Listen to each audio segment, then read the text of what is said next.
Life, Love, and Money Show with Summer and Jen. It's always like, which way do I go? Oh no, There, I got it right. Yeah, okay.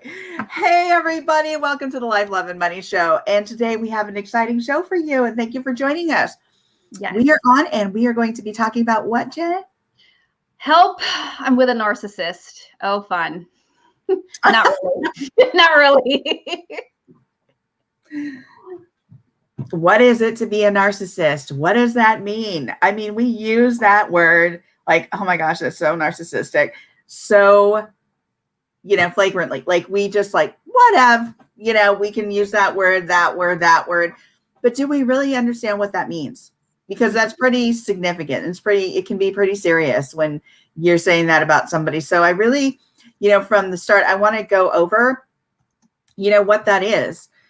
So that we have a better idea of what it means to be a narcissist, and you can get a better idea of what you're looking for, because it doesn't just have to be a partner, right, Jen? No, you're right. It doesn't have to be a partner in terms of a romantic relationship. And I think that's how that can even be harder. It's different. For example, what if it's a family member? It could be your mom or your dad, a sibling, or even worse, like, your boss. Typically you don't have control of who your boss is going to be at work. And when you have these relationships that you really didn't have the power to choose, that is very difficult. But in this particular episode, we're talking about you do, and we actually talked about this last night, choices, the power of choice. Yeah. Yeah. So we're talking about partners that are narcissistic, and what do you do? But I think what's so important, and I love that Summer's going to do this, is how do you recognize when somebody is a narcissist? Like she said, we just flippantly use these terms, we say these things, and I think sometimes we don't even really know what those things mean. But this is what's so great. She's going to talk about it from a clinical perspective as well. Oh, yes. Thank you, Jen, for that. My phone, I was trying to unplug my phone. Did you hear that? Yeah. It was like, answer off, answer on. I'm like, can you be quiet? I'm doing something here. Yeah, be quiet. Not right now. All these, gadgets start talking to you and they start going, I'm like, wow. Okay. I digress. So getting back to the topic is narcissism. If you've partnered with a narcissist, and what that looks like. So I want to go over really quickly what that is and what that looks like. And Jen did, and here I'm going to go off track a little bit. Jen did mention that we have the power of choice, but what happens when you don't recognize this? Because this is something that you've been brought up to understand. You've been brought up with a narcissist, maybe as a parent or as a relative around you. And it's something that everybody's just like, well, that's how that person is. Or, they just accept that because it is what it is, right? But it's not necessarily, doesn't have to be, it is what it is. So let me go over what a narcissist actually is. And mind you, I am pointing out here more of the clinical factors. So this is the extreme. I'm talking extremes here. I'm talking, this filters into everything about their life and other people that are paired with them or that are in their life. So the factors that you're looking for really are, is this, and this is the main factor, is this person grandiose? What is their level of self-importance? And most narcissists' level of self-importance is way off the chart, way off the chart. So this is the biggest factor when you're looking at somebody with a narcissistic personality, right? Is this person also preoccupied with fantasies of like success and power and beauty? Like these are big things to them. Like they've got to be surrounded by people who are successful, powerful, even if it means they've received that power or success in not such great ways.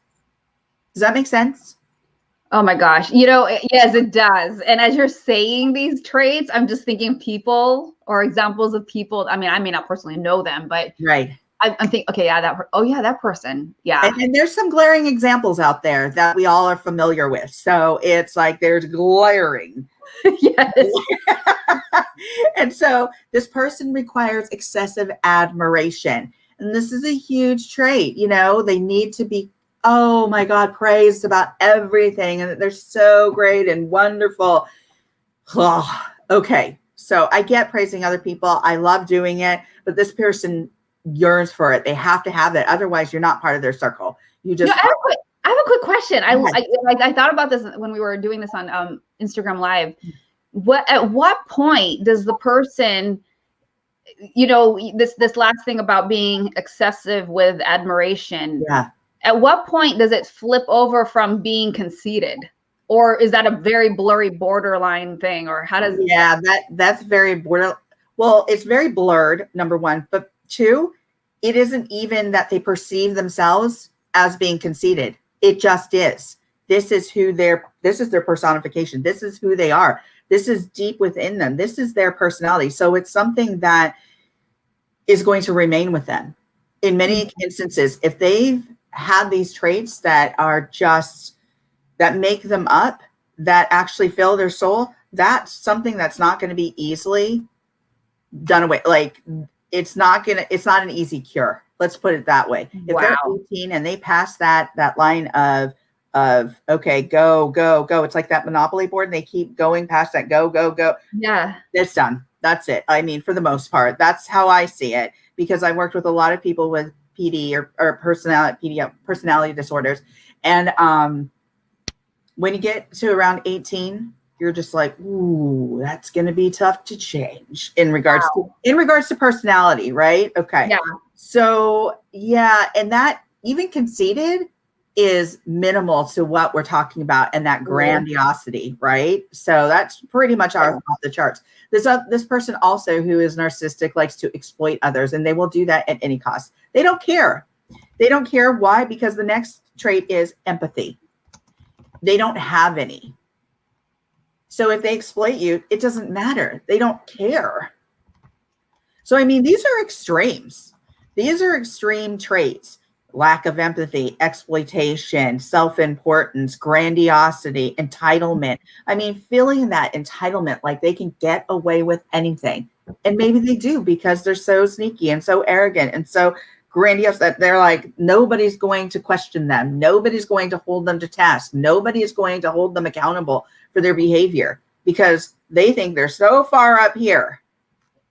And people just then either shy away from them or they like gravitate towards them, right? Yeah. So they show that arrogance. And it's, remember folks, these are extremes where that's pervasive, where it goes into the way they think, the feel, the way they behave. So those are the overall, ideas of, not ideas, but factors that you're looking at when we talk about narcissism. I mean, they are extreme. This is every day. This goes into every aspect of their life. Now, check this out, Jen. What do you think the percentage of this disorder is between men and women? That's tough. That's tough. I don't know. But the crazy thing is, and as I think about this question, I feel like, and this is probably just my experience, I feel like the people that I personally know of, most of them have been women. But I feel like I'm going to be surprised.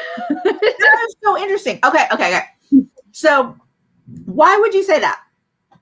That I think they're women? Yeah. I think because when I look at social media, and this is just from my basic observation, when I look at social media, and let's look at one of the major factors that you just described in that list, was that the entitlement. And the other one that I was writing notes on was that person wants to feel like, look at me, I'm so great.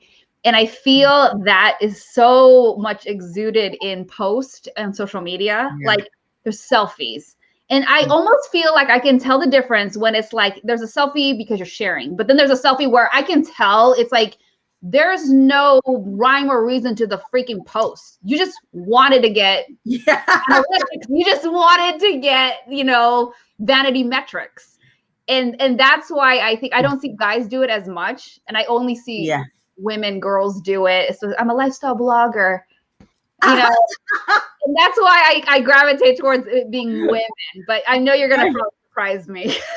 Well, that is really interesting that you say that, because the majority of actual diagnosable folks are, well, everybody's diagnosable, but the ones that are mostly men, 50 to 75% men. That's crazy. But you know what? Like, now that you say that, of course, these are statistics, so I can't refute the research, but when it talks about exploitation and all those other things, I can see it being somebody that tends to be in a position of power.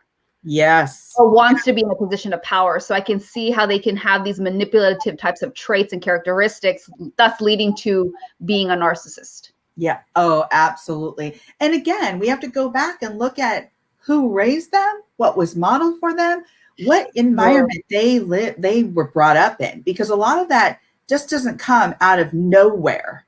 Right. I'm so glad you said this, because I was actually wondering, like, is this another modeling thing? Well, a lot of times that is okay. So we inherently have like our own personalities, right? Like, so even your son, when he came out and you were like, oh my gosh, I have this great little boy, he started developing a personality early on, right? Yeah. He recognized his personality early on. So innately, we just have our innate personalities. Mm-hmm. But then what compounds that is what's modeled over and over, what is seen, what is like that lived experience. So that's why many times, and this is really an interesting factor, many times, if somebody was raised in that and raised around a narcissist, one, they might gravitate towards another narcissist. Two, they might highly veer away from that person as well. So it can go in extremes. Or three, they also take on some of those attributes. That's kind of scary. It's scary. You know what? I will tell you, there's times when I look at my son, and I'll give you an example. He's going through, I think it's because he's over the Zoom. Like, as much as he was like, oh, I don't want to go back to school, I think it's starting to affect him. Yeah. And he will not freaking just state what the problem or issue is. And I'm trying to be loving and very understanding, and like, it's okay, it's safe. I'm not going to get mad at whatever you say. Yeah. And he cannot spit it out. And I'm just like, dang it, he's just like me. And I'm like, and I want to say it's karma, but it's not karma. It's called modeling. Exactly. So I'm like, dang it. And it's crazy because, like, if I ever tell his dad, like, oh, this is what I'm dealing with, all I get is just laughter over the phone. Like, and I'm like, screw you. And he's just like, no, now you know what I'm dealing with, because he's talking about me. Right. He is, right? Because it's his opportunity to be like, oh, guess what? He's like, I'm laughing with you, but I'm not. And I'm just like, thanks. Sorry, not sorry. Thanks for the help that you're not giving me. Sorry, not sorry.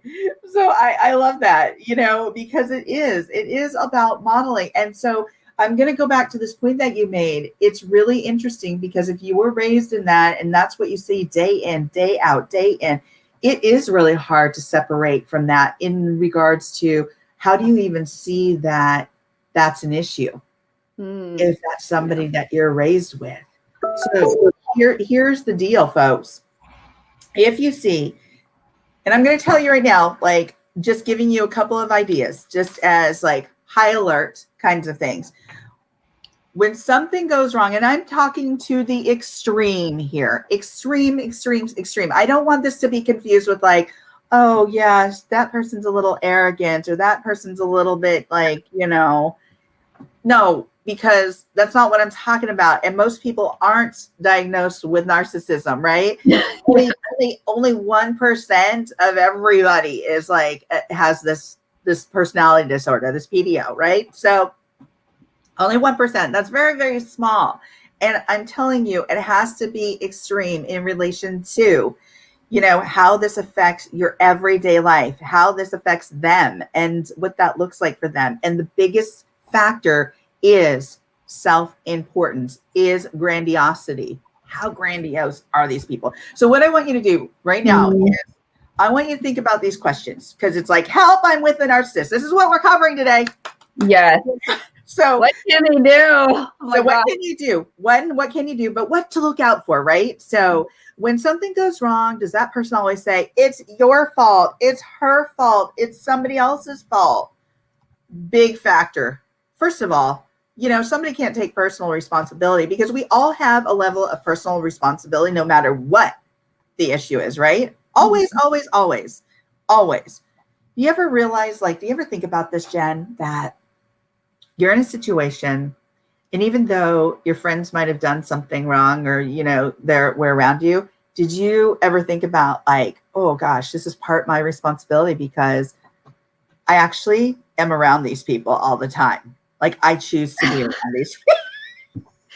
I would say I recognize it more with romantic relationships versus friends.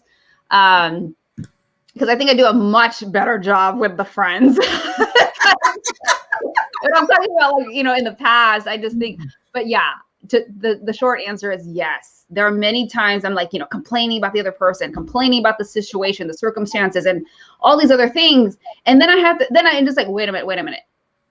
I'm the idiot who chose to be here. I'm the person who consciously made the choice to be here. And I think a lot of times we're so quick to just keep blaming the other person. Well, you did this and you did that. And it's yeah, but you made the choice to be here. And yeah. I will say that there was one person I used to work with, and I was in a not so great relationship at the time. And I remember she asked me this question that made me stop and pause. And she said, have you ever thought and asked yourself, how does that serve you? Mm-hmm. And I didn't know how to answer that. I'm I never thought about that. Why? I think sometimes, so many times we're in these situations and we don't even ask ourselves, wait a minute, why am I here? If I'm complaining about all these things, well, why am I staying? Why am I here? But there's also that deeper level where you're having to ask yourself, how does this serve you? Because it's obviously fulfilling something, but we don't stop. Exactly. Right? We don't stop and pause and ask ourselves, well, what is it that we are fulfilling? Because for whatever reason, you keep staying. Absolutely. Absolutely. Okay. So I have I don't know if it's so extreme. You know how you're dating and you date and you date and you date, and you're always gravitating towards the bad girl or bad boy or whatever, right? And it's oh, story of my life. Yeah. Okay. Right. And you're damn. And you're why does this always happen to me? Oh my gosh, oh my God. And it's because, as you said, it's feeding something in you because you kind of like the bad boy. You kind of like that, ooh, that's kind of exciting, Yeah. It's he does something for you where it stimulates you, right? So it's that's a really valid point. We got to look at ourselves and go, what are we gaining? What is our gain here?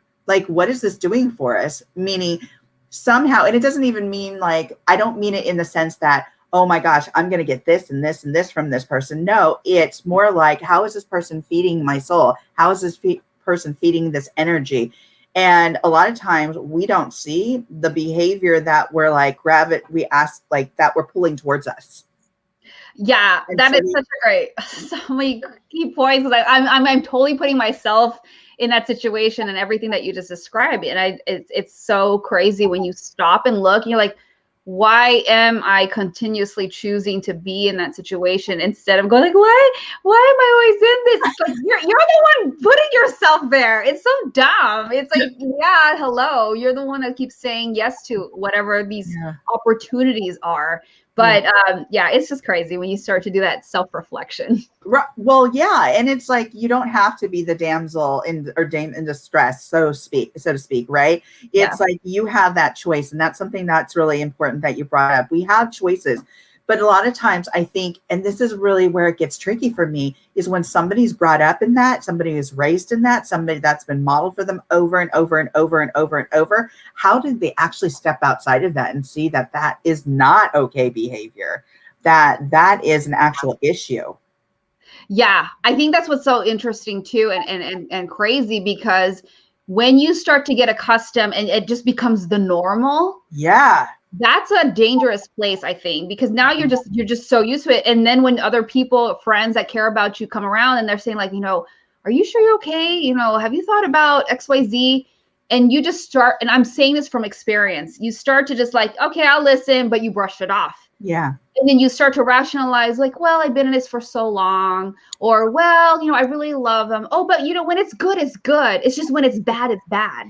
And you say these idiotic things, but you have completely gone away from, have you really thought about what's going on here? And the answer is no. Yeah. But yet you continue to allow yourself to stay in these situations and circumstances because you have already created in your own mind that it's not that bad. I love them. We've been together. Or sometimes it's like, well, we have a kid together. And then you tolerate it, and all boundaries, core values just freaking go out the window. Okay. Out the window. Wow. That is some strong stuff right there. And I'm serious. I think a lot of people get into the vicious cycles, right? And that is almost like that cycle of abuse where it's like, oh, they won't do it again. And we're going to just keep going and everything's fine. Boom, happens again. Then it's like, oh, they said it would change. No. So that's why I'm saying, hey, pay attention. Pay attention to the red flags. Even if somebody isn't diagnosed a narcissist and these are red flags in your relationship, this is really important. And I'm talking relationship with a significant other. I'm talking relationship with a parent. I'm talking relationship with a friend, because I know that I've been with friends too who are like, ooh, I got it. It's enough of that, right? It's enough of that behavior. So these are just red flags. Does your partner believe he or she is always right? Does your partner seem to be out of touch with his or own feelings and emotions? Does your partner need to go on and on and on and on ad nauseum about themselves and kind of one up everybody? I did this, or I did that, or I did this, or I'm better, and no, blah, blah, blah. Does your partner, and here's the thing about narcissists, they are master manipulators.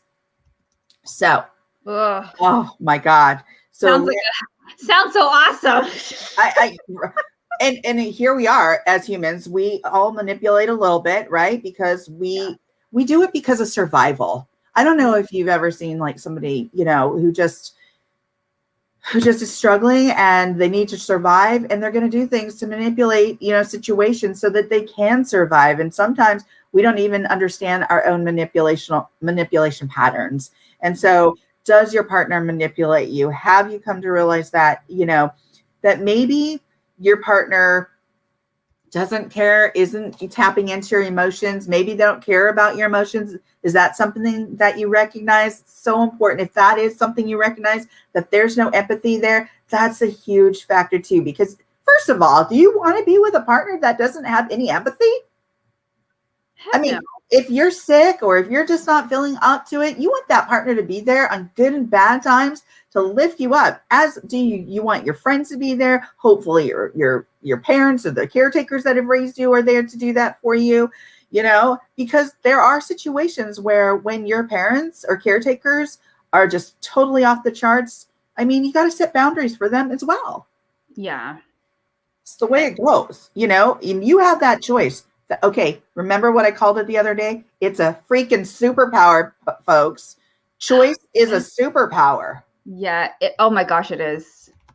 Yeah, it's a huge superpower. So it's like, take it, use it, utilize that superpower, make those choices that make a difference. So other things to look out for. Do you feel used by your partner? Do you feel like, like they're not empathic? Does your partner not accept you for who you are? Like, is it constantly like, nag, your hair, your outfit, your suit, your this, your that, your everything? Does your partner act phony? Oh my gosh. Do you feel like your partner's kind of phony and not really showing their true side? Now that's creepy. And sometimes that happens, and you got to understand, like, I have had a friend like that, and I was just like, oh my gosh, how come she's this way with me and this way with other people? Ooh, how long did it take for you from the moment that you became friends or acquainted till you saw the true person and no longer what we call in dating world representative? Well, here's very good. Here's the thing. Because I was young and we were both in our adolescence, right? it's natural to have some of these characteristics in adolescence because a narcissist really does function from an adolescent's perspective, because a lot of this is about an adolescent is like self-caring, self-consuming, self-everything. Like it's all about them. It's their ego, right? And they're ego driven and whatnot. So it wasn't until later when I got out of that relationship, like years down the road, that I could look back at it and go, "Ooh, wow. Wow. Oh my God. It was all about that person." Yeah. So, and it was always been that. It had always been that way. And I thought, wow, wow, wow. It took me until I actually got out of that relationship. Isn't that crazy? It's like sometimes it just takes time and growth, aging, maturity, and hindsight, and you just like, OMG, like I cannot believe I didn't recognize it at the time when I was in it. And we were talking about quotes. By the way, if you have not joined the Life, Love, and Money Collective Facebook group, head over there. We have amazing resources in there. We would love to have you there. Go to that group. But the other day, I think it was yesterday, there was quotes that Summer had posted, and one of the quotes that I say very, very often is by the famous Les Brown, speaker, and it goes like this: "You can't see the picture when you're inside the frame." Yes. You can't see the picture when you're inside the frame, and that's exactly what happens when we are finding ourselves in these situations and circumstances, because you are directly involved. You can't even see it from a clear perspective of, oh my goodness. Your common sense has gone out the door, gone out the window. And it isn't until you're out of it, like Summer said, until you're out of that situation and you're looking back, you're just like, and it's almost like feeling, right? Because I've done that too with past relationships. Like, oh my gosh, why did I stay that long? Like, how did I not recognize this? How did I not see this?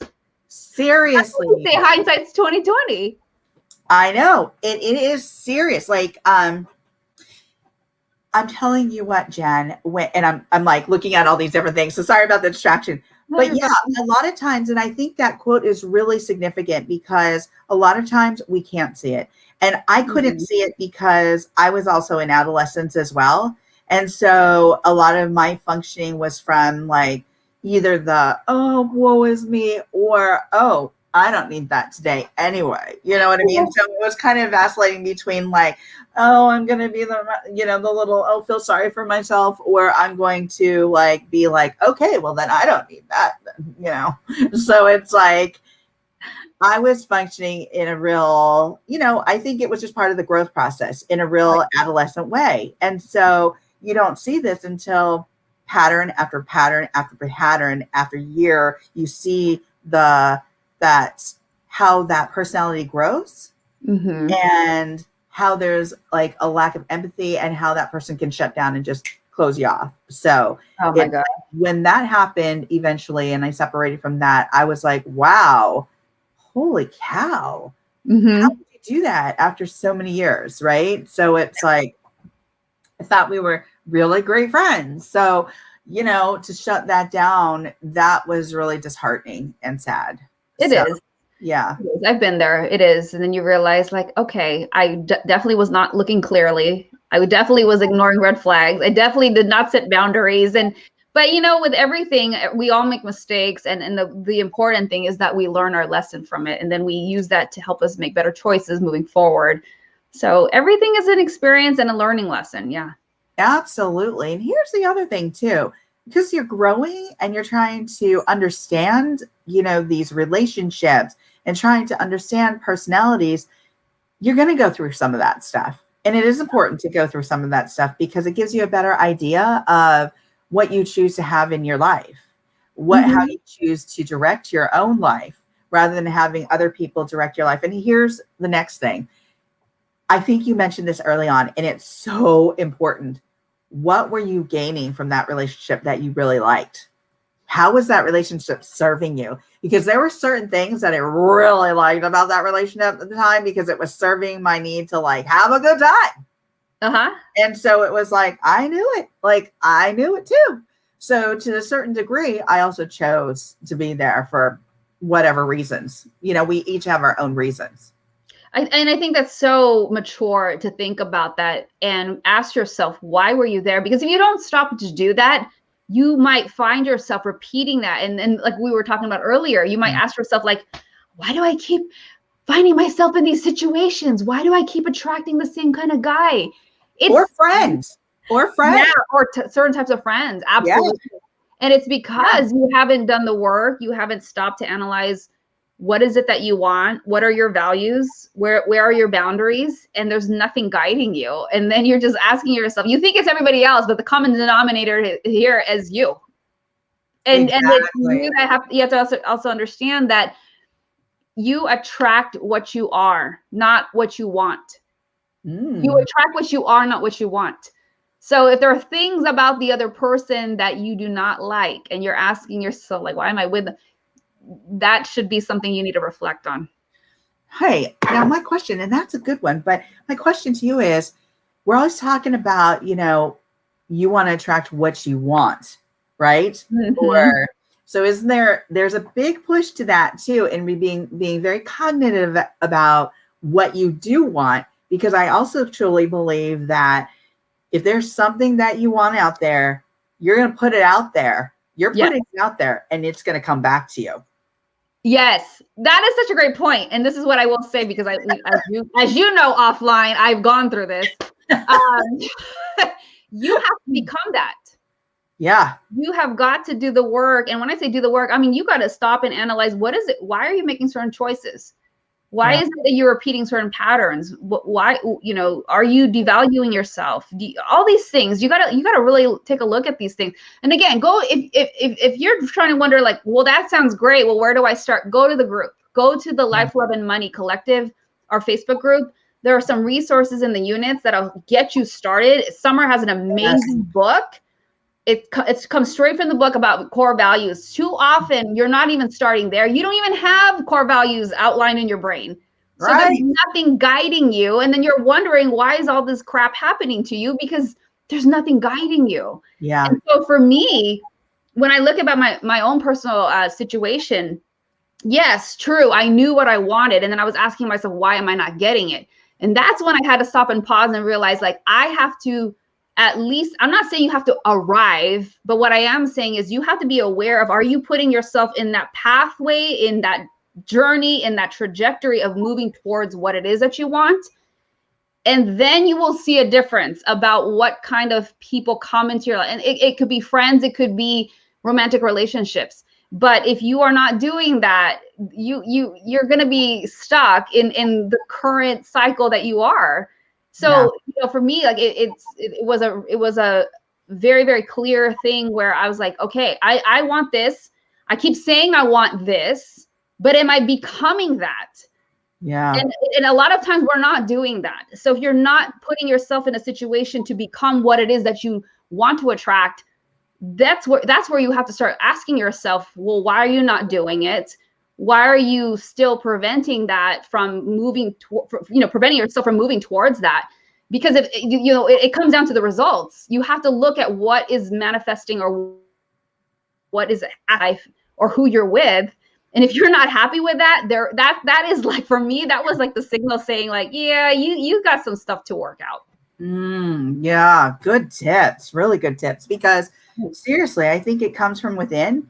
And if you can't be manifesting anything if you don't know, if you're all like kind of like mixed soup in there, right? So that is such a key point.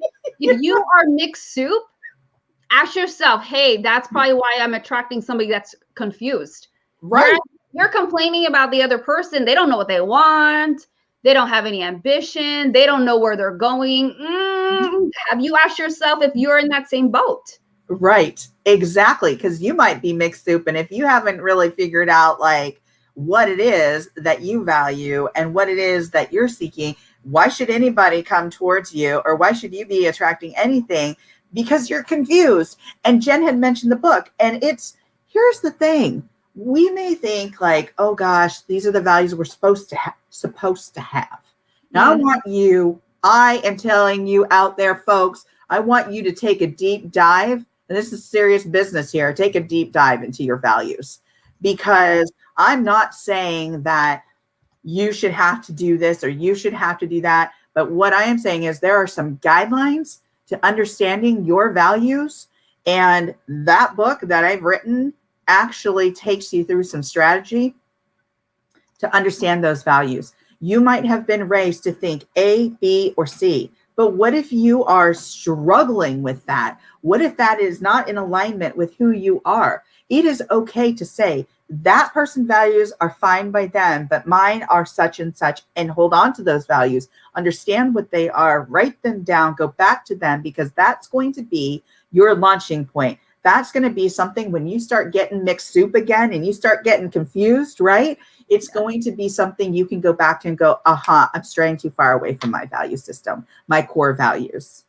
And yeah, you know, and it's so important. And I think we've kind of strayed away from the question. The question is, help, I'm with a narcissist. So I want you to know that here's the deal. If you think you're with a narcissist, I've gone through a lot of different red flags, but we haven't been taught how to like understand a narcissist. We haven't been taught how to deal with this type of situation or relationship or with somebody with this personality disorder. I would say if you really think that somebody has this personality disorder and you're with that person, or that person's a boss, or that person's, go get help, because this is an extreme personality disorder. We all have what I call, and what we call in the clinical field, traits. We all have traits of something. We're all a little arrogant now and again. We're all a little like, you know, whatevs. And, you know, maybe we are a little bit, you know, on a certain day, a little bit more manipulative than another day. We all have these traits.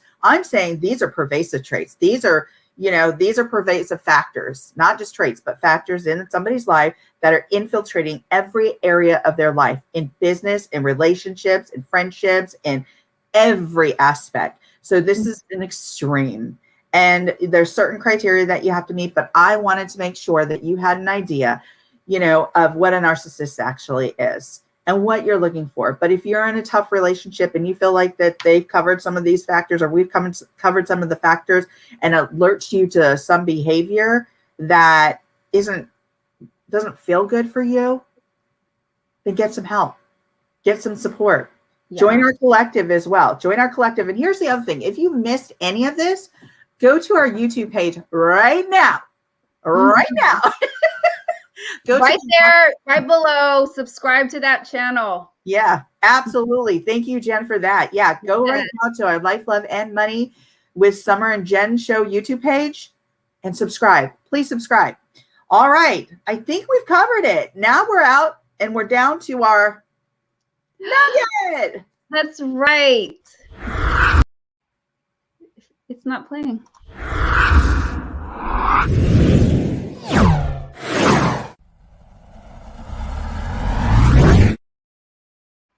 Technology. Oh, I know. I was thinking the same thing. Technology. Come on. Now would be good. Now would be good. Right now would be 2 seconds ago would have been good. Yeah. So my nugget of the day is, you know, I think it's so important to, we talk about values, but I think, you know, an exercise that I've talked about before is take some time to just sit and realize and list out what makes you amazing and great.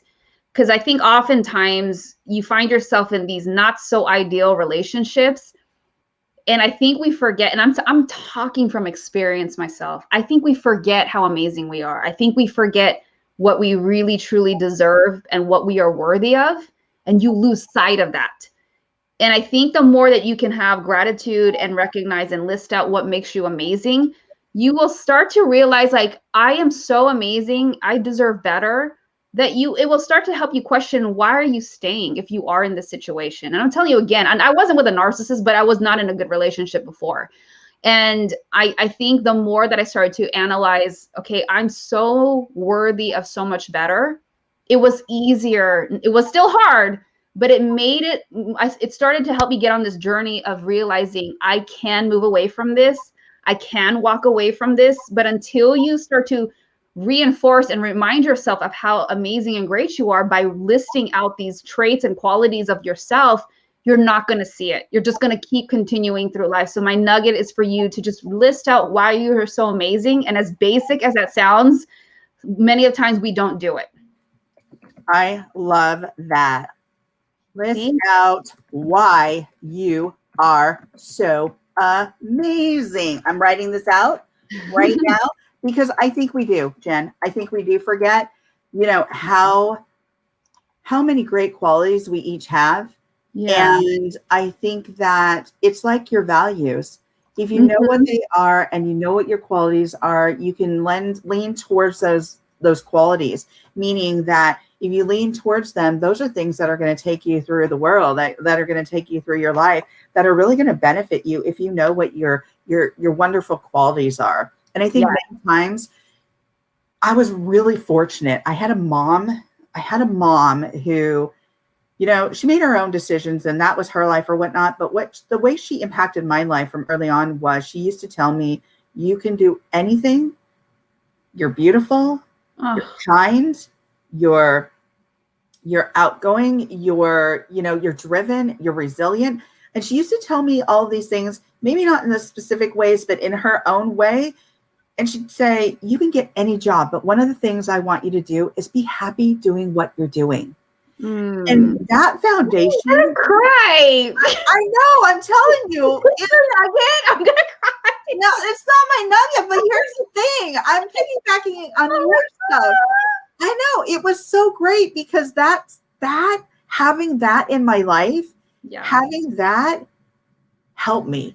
It helped me because I see other people with parents who don't give them that or don't tell them that, or they struggle with those relationships. And I have another friend who's a young girl and her parents, she just kicked the kids out, and they are good kids because they weren't doing exactly, and it's a cultural thing. They weren't doing exactly what mom said to do.